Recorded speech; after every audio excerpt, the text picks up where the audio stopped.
අවසරයි ගරුතර මහා සංඝරත්නයන් අවසරයි ඒ වගේම පින්වත් මහත්මයා මහත්මියනි මම මේ අවස්ථාවේ මේ සංවිධානය ගැන යමක් මේ සංවිධානය අරමුණ මොකද්ද මේ සංවිධානයට මුදල් ලැබෙන්නේ කෙසේද කියන කෙටි හැඳින්වීමක් තමයි මම මේ අවස්ථාවේ කරන්න බලාපොරොත්තු වෙන්නේ ඊට පෙර මෙම සංවිධානයක් මෙවැනි සංවිධානයක් මේ රට මේ වගේ බෞද්ධ සංවිධානයක් රටට අවශ්‍ය මොකද්ද කියන එකත් මම කෙටියෙන් කියන්නම්. මම 2012න් පස්සේ මම මේ රටේ ලොකු සමාජ වෙනසක් කරන්න උත්සාහ දරපු මිනිහෙක් දේශපාලන වශයෙන්. අද මට එය දේශපාලන වශයෙන් ඉෂ්ට කරගන්න අමාරු බව දැනගත්තට පස්සේ මම සම්පූර්ණයෙන්ම ඉවත් වෙලා මම ලොකු පරිශ්‍රණයක් කරා. මොකද්ද කරන්න ඕනේ මේ රටේ මොකද්ද මේ රට මේ තරම් පහත් තත්ත්වයට වැටෙන්න මොකද්ද මේකට වෙලා සිද්ධ වෙලා තියෙන්නේ කියලා.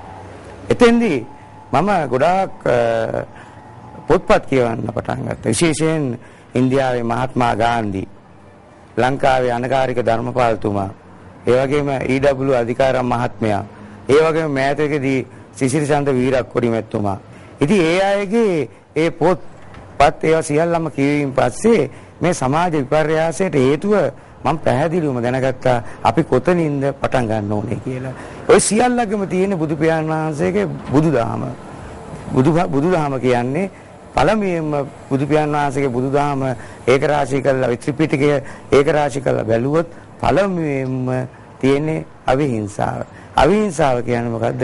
මහා මෛත්‍රිය. ඔතනින් එහා බුදුදහමක් නැහැ. ඔතන තමයි අපි පළමුවෙන්ම මේ සමාජය විනාශ වෙන්න පළවෙනි හේතුව. එහෙමනම් අපි මොකද්ද කරන්න ඕනේ? අපි මේ අවිහිංසාව මේ ජනතාව අතරට ලැබෙන්න සලස්වන්න ඕනේ.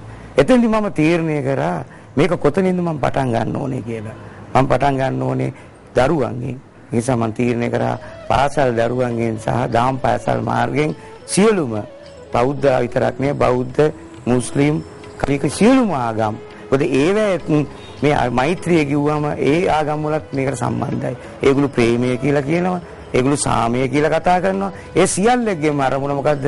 අපේ බුදු පියාණන් වහන්සේ අපිට කියා දුන්න මහා මෛත්‍රිය. මහා මෛත්‍රිය අවශ්‍ය නම් ඔය සියලුම ආගම් වල කැටිලා තියෙන්නේ අවිහිංසාව. එහෙනම් අපි මොකද්ද කරන්න ඕනේ? මේ ජනතාව අවිහිංසාවාදී විය යුතුයි.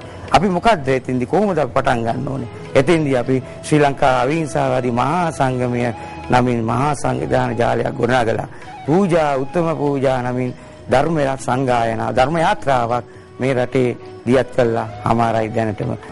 අපි හැදෙන්න ඕනේ රටක් හැදෙන්න. අපි හැදුන්නේ නැත්නම් රටක් හැදෙන්නේ නැහැ. අපි විනාශ වෙන්න රටත් විනාශ වෙනවා. එහෙනම් අපිට කරන්න තියෙන්නේ මොකද්ද?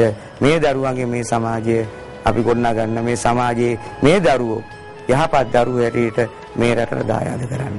අද අපි ඒකට මේ සියලුම අපිත් එක්ක එක්කවිලන විද්‍යුත් මහත්වරුත් එක එක රාශි වෙලා රට වටේ ගම් වටේ ඒ ප්‍රාදේශීය මට්ටමින් ගිහිල්ලා මේක ගොඩනගනවා කියන ප්‍රතිඥාව තමයි මම මේ අවස්ථාවේ කරන්නේ. බොහොම ස්තුතියි.